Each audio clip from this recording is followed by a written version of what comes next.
Hi, this is John Casbaro with the My Future Is Now project at Cypress Run Education Center, and I'm talking to Eric Robinson, the event coordinator for Miami-Dade Aviation Department. How you doing today, Eric? I'm doing fine. I'm blessed and highly favored. How you doing, John? Great. Thank you so much for joining this presentation to give us a special message to our students at Cypress Run. You know, this is going to be a part of a special ceremony, end of the year ceremony, and we couldn't think of anyone better in terms of providing an inspirational message than yourself. So thank you for being here with us today. Thank you. Thank you. Let's provide a little background now. You're Eric Robinson. You work with the Miami-Dade Aviation Department. What is the function of the Aviation Department? What does it do? The Aviation Department provides service for international passengers, domestic passengers, and also United Freight, or national freight, I should say, that goes into every region of the world.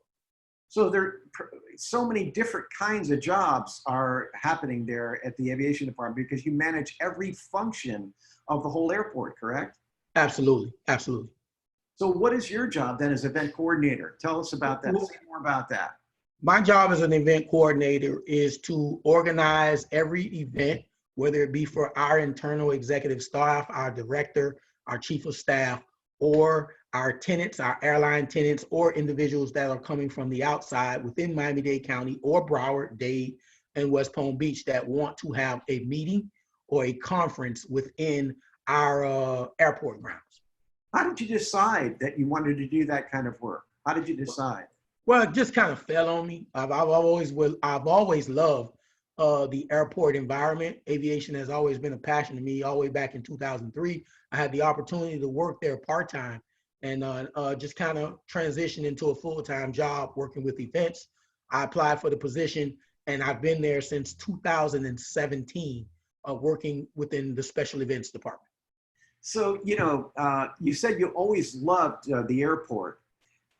And I'm wondering if that love for the airport sort of set up an intention for you in your life, you know, and do you believe in intentions and how they may lead you? You said it kind of happened to you, but I believe I set that in motion.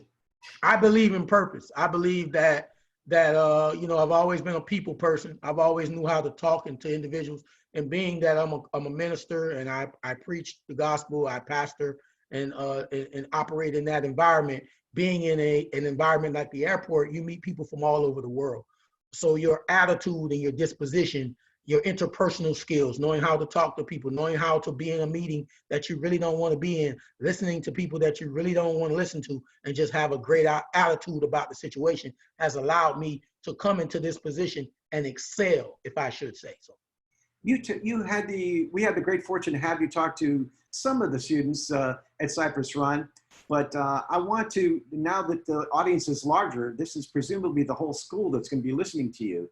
Tell us more about your youth and your background. And you mentioned to the students when you were there that I was sitting in your seat at one time. Can you tell us more about that and maybe the obstacles that are similar to the ones that are facing our students now at Cypress Run and how you overcame that? Well, the thing is, anyone could come. Like I spoke to the children that day. And I told them that me and my wife were there. My wife had the opportunity to join me that day. She was off. And that's thank right. God for my wife, man. My wife, you know, I get emotional, man. But I love my wife.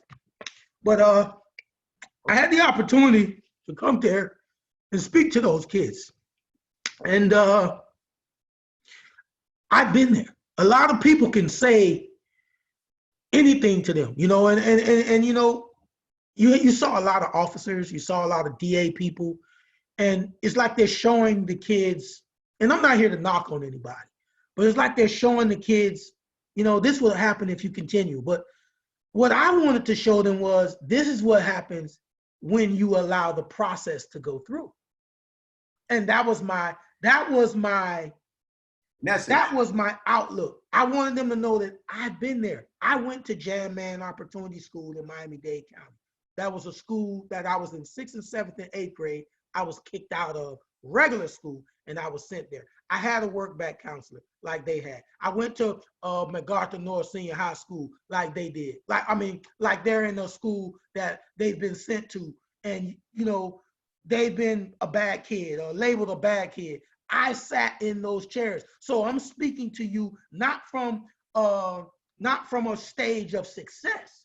I'm speaking to you saying, listen, if John and your great educators at your school has given Eric Robinson the opportunity to come and speak to you on this stage, what can you do with your life? So that was my message. Turn a negative. You remember anything about my message? Turn a negative into a positive, because the negative that people may think that's in your life is really your purpose. Wow, that's beautiful. Eric, we talk a lot about success skills. What are examples of the success skills that you employ that have made you successful in your job? My attitude. Why is that important? Say more about that. Growing up, you know, I've always had a bad attitude. And when I say bad attitude, I'm not saying, just hateful towards people. You can have a bad attitude about a class, about a teacher, about a friend, or you don't want to sit next to this person. I don't like that person. My attitude has always hurt me. But growing up and coming into who I am now, I understand that my attitude has allowed me to be in rooms with people that my education wouldn't even let me come through the door. There you go. Well, what is your advice then to our middle school students, say 7th and 8th grade? What should they be focused on right now? Yeah, you talked with me about communication skills, for instance, and math and language. Say more about that. Writing skills. You touched on right now, school. Yeah, you touched on something about writing, and I believe that's very important. I believe that your handwriting skills, your understanding of language, verbs, phrases, how to properly speak, speaking class, interpersonal skills, language, math. I would tell anyone that anyone in my position or the position they're in, even if they're 6th and 7th and 8th year old, start thinking about business. Start thinking about not necessarily entrepreneurship. You could, if that's something that you want to do, but I would tell them to start thinking about business, have a business mind. So there's a lot of things that come with having a business mind.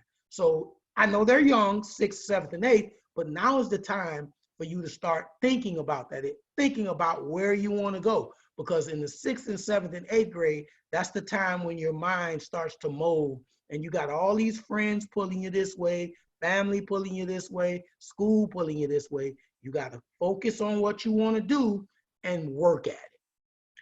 You also mentioned organizational skills. Why are they important? Organizational skills are very important because with anything, especially what we do at the airport, we have to multitask.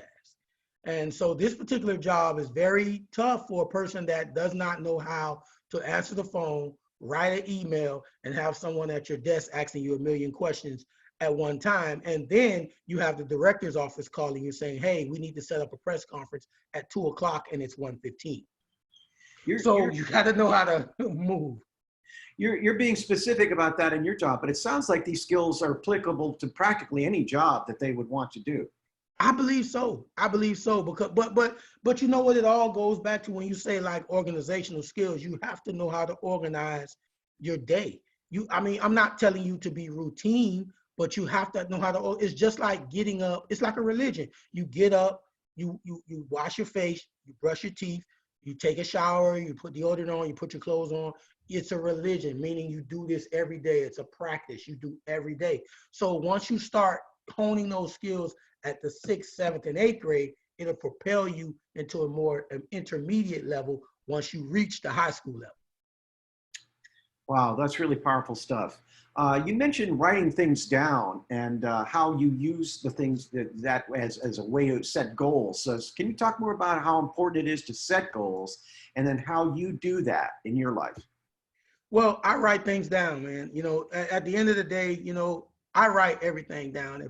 If listen, this may sound crazy, but I mean, if I want to go to the store, I'm gonna write down what I need, because by the time I get from my house to the store, I've forgotten what I need to get. So writing your goals down are very important. I believe when you write things down, you purposely act as if it's already done. Yeah, you act as if it's already done. So I'm believing in my heart, this is what I want to do. I want to get out of the work back school. I want to get back into regular school. That's a goal. So you write it down. Once I wrote that down, now once I get back in regular school, I want to achieve. I want to be something. I want to change my attitude. I want to have a good behavior. I want to talk to my teachers with respect. If I need help, I'm not going to be ashamed to ask my teacher or ask my instructor, because it doesn't make me dumb. It doesn't make me stupid. It doesn't make me all of these crazy names that people try to put on my life because I want to be educated. But the fact that you write them down, Eric, as if they're already done. So there's a difference, right? Between saying, okay, sometime in the distant future, I might do. No, it's like right now, I am able to do this. Or right now, I'm able to do that. Can you give some more examples of those kinds of goals that you've written in that fashion? Well, I've written down some goals that, you know, I wanted to be in an environment where I work in the office. And, you know, I just thought about this, man. I wrote this goal down when I came to the aviation department initially. Well, the second time around, I came back in 2015 and I had the full-time job, and I wrote a goal down and I said that, you know, I want to work in an office environment. I'm tired of working on the front line. And I wrote that goal down. And I remember to come into our office space, which was on the airfield, we would have to come through a security gate. And a young lady picked me up one day and she said, Eric, you here early. Why are you here so early? I say, well, the reason why I'm here so early is because I know y'all get off at 2. I start at 2 and y'all be ready to go. So I want to get in here before y'all's time for y'all to go. And she said, you always on time. I say, well, I don't plan on being here forever. I say, one day I'm gonna be in the office. And she kind of laughed it off. Okay, Robinson. But I had wrote it down and I believed it. And guess what? I'm in the office and she's still in the truck. That's a wonderful attitude and a wonderful message to bring to our students. You know, how about if we finish our interview today with a message that I know that you talked to the students when you were there at Cypress Run the last time about turning negatives into positives. Can you talk about some negatives, a little bit more about the negatives in your life and how you turned them around and how they should do that in their lives? Well, like I spoke about before, I was in those same seats that the children are in. I went to alternative schools due to my behavior or me not doing well in regular school. And I was able to turn those things around because I wanted something better for my life. I wanted a better life at that young age. I still wanted a better life. I didn't come from a bad home. I wasn't economically impoverished. I had love. So, you know, there's different strokes for everybody. Some people may not have, you know, the support factor, I should say, at home. And I get that. But you have to make up in your mind that you want to change your attitude. I'm going to string this until I can't say it anymore. Your attitude, your mindset. My mind was changed. And I'm not even talking about, this happened way before I decided to be a preacher and I decided to allow, you know, my spirituality to take place. I'm talking about in my carnal mind. I made up my mind that I want to be better. The same way people would talk about me, Eric Robinson is in the building for a negative situation. I wanted them to say, Eric Robinson is in the building for a positive situation. Your belief is that this is our decision to make. Absolutely. Our decision to make, not anyone else's, and it doesn't have anything to do with the living situation or whatever it is. It's our responsibility, and it's to make our own decisions about who we are and who we want to be. It's definitely our responsibility. It's our responsibility. How do I want to say this? The good man upstairs, he always says that he gives you free will to choose. No one puts a gun to your head. No one makes you do anything you want to do. You do it because you want to do it. If you want to be mischievous, you're going to be mischievous. If you want to be nice, you're going to be nice. You have the choice. So what you going to do with it? Are you going to go down the wrong road or are you going to go down the right road? And you know, that's my message to the kids. My message to the kids is, I understand where you are, but that don't mean that's where you're going. And I come against anybody that wants to educate you and tell you that this is it for you. You know, this is not it. And I'm a living testimony. And just like I told the teachers at the school, I'm willing to do anything because, you know, I'm willing to do anything that I possibly can to continue a partnership, you know, and continue to not to inspire you, because my inspiration the inspiration that you think I have is not mine. And we'll get into that later, but that ain't mine. It's from a higher power. So don't look at Eric like Eric is a success. Look at the power that worketh in me. That is. So they can look at the power that's within themselves. That's it. Now you go.